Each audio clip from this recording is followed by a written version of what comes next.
皆さん、こんにちは。時丸です。今日は生産性向上のためのデスクツアーしていきたいと思います。今日めっちゃ雨降ってますね、なんか。でも雨の日は作業が進むのでいいんですけど、4泊5日の旅からまた帰ってきました。久々に。そしてちょっと作業モード。ホワイトボックスを作業モードに展開しています。こんな感じです。はい。でね、ちょっと一個一個紹介していきます。なんか前にちょっとミニマリストのデスクツアーみたいなことを紹介してるんですけど、それからまあしばらく経って、もう1年ぐらい経ってんのかな。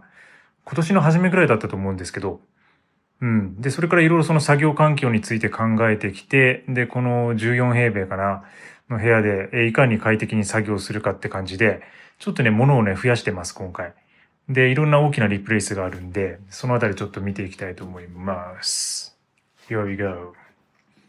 うん。まずね、まあ目立つ、大きなとこから行くか。このね、チェア入れました。はい。これはIKEA のチェアですね。IKEA です。ジャン・リュック・ゴダールと、あと渋谷慶一郎さんにインスパイアを受けて、で、モデル名はアレフィエルって言うんですけど、なんか変な名前で。まあでもIKEA のデザイナーさんオリジナルみたいですよね。で、なんか久々にその IKEA の家具っていうかチェアを見てみたら、なんかすごい充実してますね。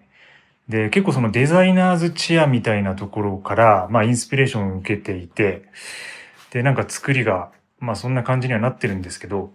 でも価格はむちゃくちゃ手頃で、で、一応レザーなのかな。で、座り心地も良くて、まあガススプリング式で調整ができるっていうタイプで、で、背もたれもね、結構ね、ぐっと後ろにストレッチしたりします。まあ自分の場合はそのデスクに対して、まあこの高さがある程度調整できればよかったので、まあ無印良品のこれまでパイプ椅子を使ってたんですけど、それからね、まあちょっと、まあ長時間作業、まあ執筆とか特に本書いたりしてるんで最近は。で、やっぱりこう作業時間が長くなっているっていうのもあるんで、あとまあ編集もね、まあやってるの自分で。なのでそれで、ちょっと座る時間が増えてるので、ちょっと快適な椅子にしました。むちゃくちゃ快適です。結果良かったです。なんでもうちょっと早くやんなかったかなっていう。で、なんか昔は結構いろんな椅子買ってて、で、過去に動画上げてるんですけどね、なんかトラックファニチャーとかの椅子を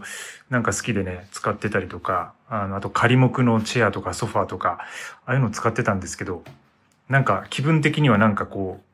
ういう感じがちょっとミニマリストっぽいのかなっていうか、最近は、思ってますね。まあなんかすごくこうデザインも、圧迫しないというか、自然な感じで気に入ってますね。はい。で、デスクです。デスクはね、変わってないです。これは無印良品の、これも折りたたみテーブル。まあ自分のスタジオはよくヨガモードにするんですけど、いわゆるまあ YouTube で撮っているような何もないスタイルですね。ああいう時はこれを折りたたんで、その辺に畳んで置いています。で、まあ作業テーブルとしては結構ね、まあ作業しにくい、そんな広くはないんですよね。横80だったかな。80なので、そんなにその作業環境が快適に取れるってわけではないんですけど、でもまあこの部屋のサイズ的にはこれが限界だろうって感じかな。多分100センチとか120とかにすると今度、移動が大変だったり折りたたみできなくなってね、圧迫感出てヨガモードに突入できなくなったりするんで、はい、そんな感じで80にしています。はい、キーボードは HHKB のプロフェッショナルハイブリッド、タイプ S のタイプです。これもね、すごい、楽器みたいな感じで、気に入ってますね。もう2、3ヶ月ぐらいになるかな、これ使い始めて。で、すごくね、キータイプがね、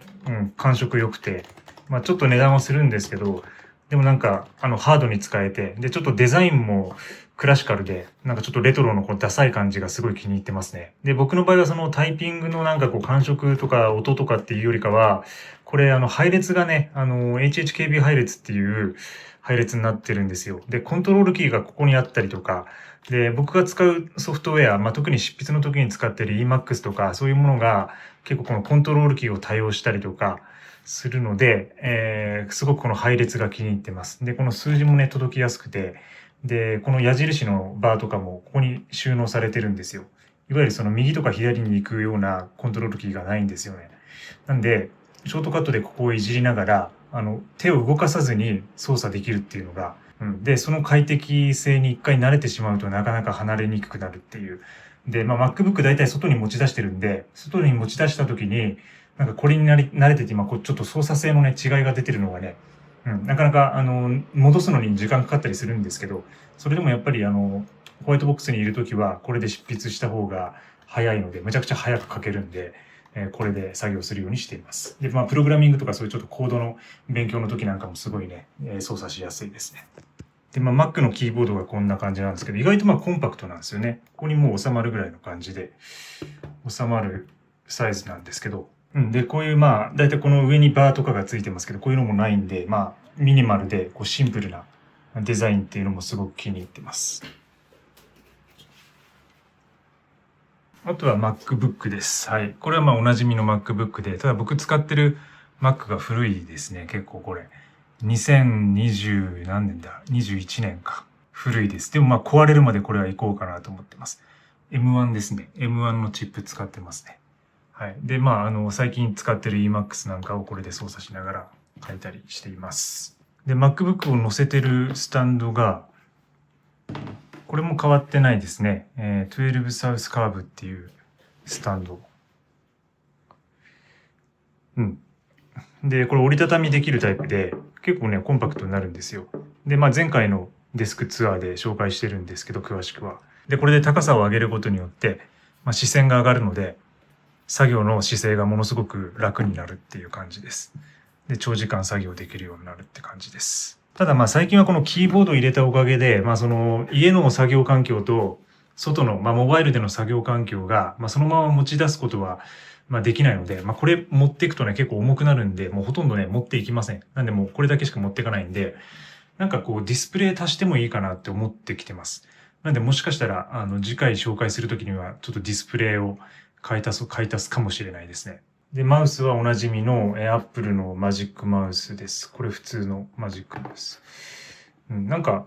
トラックボールみたいなものをちょっと試したんですけど、なんか、このやっぱシンプルな感じが僕は好きで、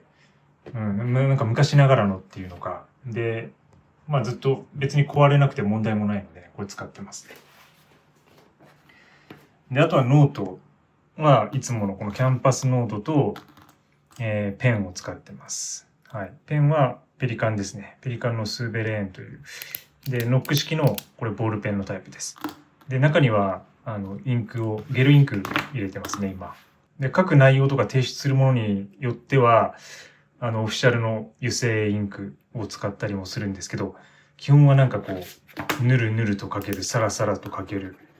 ローラーボールっぽいインクですね、を使ってます。でこれ外だからちょっと滲むけど。で、色がこのね、僕好きなのがこのブルーブラックが好きなんですよ。このなんか青っぽい黒っていうか、がすごい好きで、それをね、使ってますね。好きなペンです。これしか持ってません、ペンは。はい。で、キャンパスノートは普通にその辺で買えるような、これファミリーマートだったかな、確か。ファミマオリジナルキャンパスノートだったと思うんですけど、それのね、小さいサイズ使ってます。A4 より一つ小さいサイズですね。で、あとは、音楽は基本的には Apple の AirPods Pro で聴いています。で、有線のやつもね、使ってはいるんですけど、やっぱり、画面から離れて、なんか作業しながらとか掃除しながらちょっと聞いたりとか、何かとやっぱこれ便利ですね。で、Mac とのシンク性がいいんで、なんか、で、ノイズキャンセリングもね、調子がいいので、もう大体こればっかり使ってます。で、ちょっと移動するときとか旅に出るときは、有線タイプのものを使ってね。で、そっちは編集の時に特にやっぱいいですね。で、Bluetooth とこの組み合わせ、キーボードの組み合わせと割とそのラグが出るので、結構動画編集で結構ラグが出るのが気になるんですよね。で、そういう時は有線でつないで、これをやったりとか、あとはイヤホン自体を有線のものに変えて使ったりとか、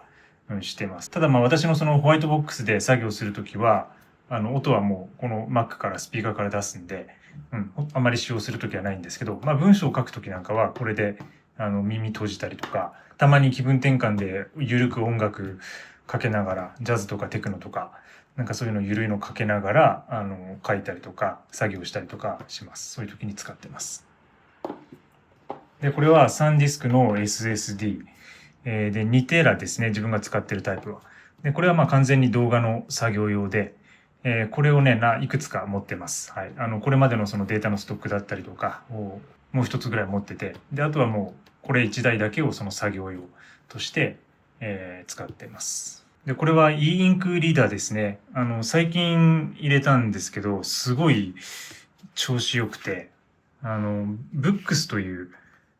会社、中国だったかな、多分。中国のものなんですけど、ブックスという会社の e インクリーダーで、つまりKindle みたいな感じですね。で、e インクなので割とこの紙っぽい、質感で読めると。すごく調子がいいです。で、このデザインも好きで、真っ白でね。で、これ面白いのが、Android になってるんで、中に入ってるのが、だから結構普通にこのアプリが入るんですよ。入ってるんですよ。で、ブラウザとかがあって、例えばこれで YouTube をこのモノクロの e インクの画面で見れたりします。これすごいで、カレンダーとか、普通に Gmail 使ったりとかを、だからタブレットみたいに使えるリーダーっていうか、そういう感じで、ものすごく面白いデバイスですね。ただ僕はその電子書籍とか Kindle の集中力を上げるために、スマホじゃなくて別のデバイスを使うってことを今選択しているので、だからそういう意味ではここでいろんなことができてしまうと、逆に良くないと。だから、iPad とかみたいにしたくないんですよね。なるべくもう触るアプリはシンプルにしていて、もうほとんど触りません。だから基本的にもう Kindle だけ。Kindle だけって感じです。Kindle だけを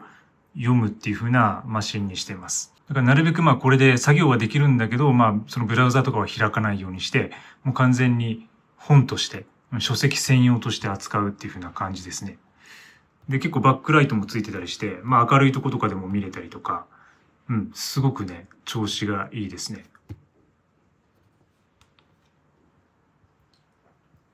で、ちょっと作業に飽きた時とか、集中切れた時なんかにこれでちょっと本読んで休憩したりとかね、そういう感じでやってます。で、あとはいつも通りヨガマットがあって、マンドゥカですね。マンドゥカのヨガマットです。もう相変わらずもうこれ最初から使ってます。もう3年目になるかな。アシュタンガに入ってから買って、そこから使い始めてるんで3年ぐらいになりますかね。全然壊れる様子もなく、で、グリップが落ちる感じもなく、快適に使えています。はい。で、カメラは、これ唯一持ってるカメラで、ソニーの α7S3、α7S3 ですね。それと、レンズが1635、1635の G レンズ。F4 です、開放値。で、ズームしないタイプの、インナーズームタイプのもので、もうこの組み合わせだけで大体旅もそうだし、山もそうだし、ちょっと仕事の撮影もしたりとか、で、皆さんにお送りしてる YouTube もこれ撮ったりとかしてますね。で、このロードのマイクを、カメラオンマイク使ってるんですけど、ビデオ Go マイクロだったかな ?Go、ビデオマイク Go2 だったかな、そういう感じで、ちょっとね、昔使ってたものとはモデル変えたんですよ。というのも、ここに USB-C のジャックがこれついてて、ここに USB-C のジャックがついてるんですけど、つまりこの 3.5 のジャックと USB-C のジャックが2つついてるんですよ。で、これによって、これを USB につなげることによって単体のマイクとしても機能します。だからこれでアフレコできたりとか、あとはライブ配信の時のマイクとして使ったりとか、そういう感じにできて。で、これちょっとマニアックな話なんですけど、このソニーの α7S3 は、単体で繋ぐだけでは、このマイクをマイクとして認識しないんですよね。だからちょっと古いモデルなので、つまりこれでそのカメラとマイクを両方を接続することができないっていう問題があるんですよ。なので、マイクはマイクで入力を入れる必要があって、その時に USB-C のこのジャックがあることによって、つなぐことができるっていう感じですね。で、こちら側にあるのが、ノベーションのキーボードです。はい、ローンチキーですね。ローンチキーというモデルで、61件のミディキーなんですけど、これ。ミディキーボードなんですけど、61件を選んでます。だいたいミディキーって言うと結構ちっちゃなもので、僕もその割とちっちゃなキーボード、ミディ鍵使ってたんですけど、昔は。ただね、ピアノをね、弾きたいんですよね。クラシック楽曲を弾きたいんですよね。で、それもあって、これを普通にピアノっぽく使いたいなっていうのがあって、で、そういう理由ですね。なんていうか、ミディキーだけじゃなくて、そのピアノとして、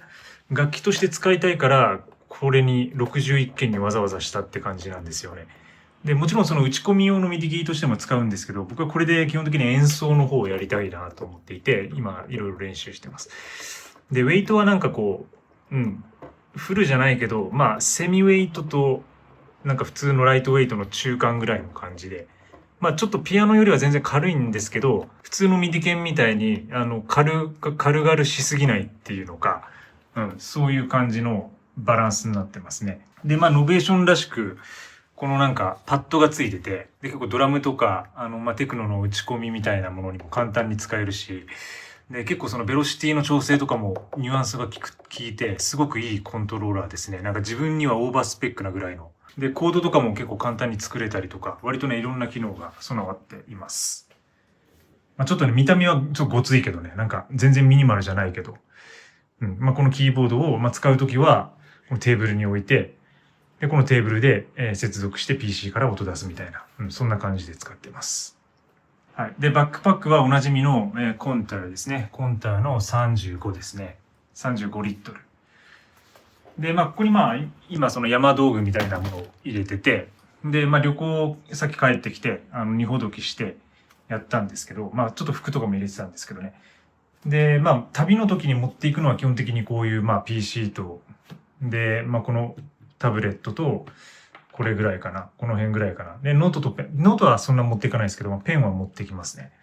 で、この辺は全部家に置いておいて、で、あとはカメラと三脚みたいな感じで、ここに